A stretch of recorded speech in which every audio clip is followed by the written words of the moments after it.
เจ้าสบายดีนี่ก็แมนติดหน้าเดือเด้อหนุ่มติดหน้าเดือเด้อหรือว่าไส้ก็ได้เนาะวันนี้ก็สิมาห้องเพลงทางเดินชีวิตว่าซั่นก็ฝากเสียร์ฝากซุมมาเสียร์เด้อชีวิตมืดมนถนนหนทางที่ยางมันต่างเขาแท้นอสั่งไม่คุ้มมีบ่มีความลำบากสู้งานหลายปี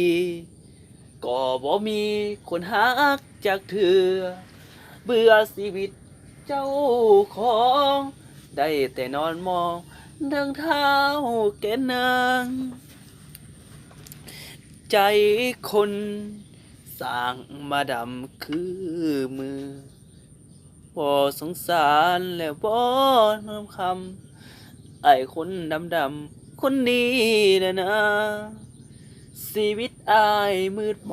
นมันบ่ได้กอดกับเจ้าเด้ล่ะจังเป็นคือดังตุ๊กตาที่ลอยดึงฟ้ามาเป็นคือเก่า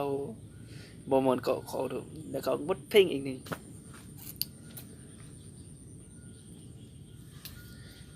คิดฮอดแม่คิดฮอดแต่ถิ่นลำเนาบ้านเฮาคิดฮอดเด้ถิ่นลำเนาอยากเมื่อบ้านเฮาเหลือเกินทางเดินชีวิตคิดไปแล้วอยากกลับย้อนอยากกลับคืนคอนอยากกลับบ่อนนอนของเฮาเด้จากรถเมล์ไปสำเหนือหัวฟันบ้านเก่าแต่ยังจนอยู่เฮาบ่ฮู้สิเฮ็ดจังได๋ยากใจเหลือทนเกิดมาดนบ่เคยมีคนหาสิกลับไปหน้าเดือบ้านเก่านี่เด้อชีวิตเจ้าของบ่าวติดสีฮะเลย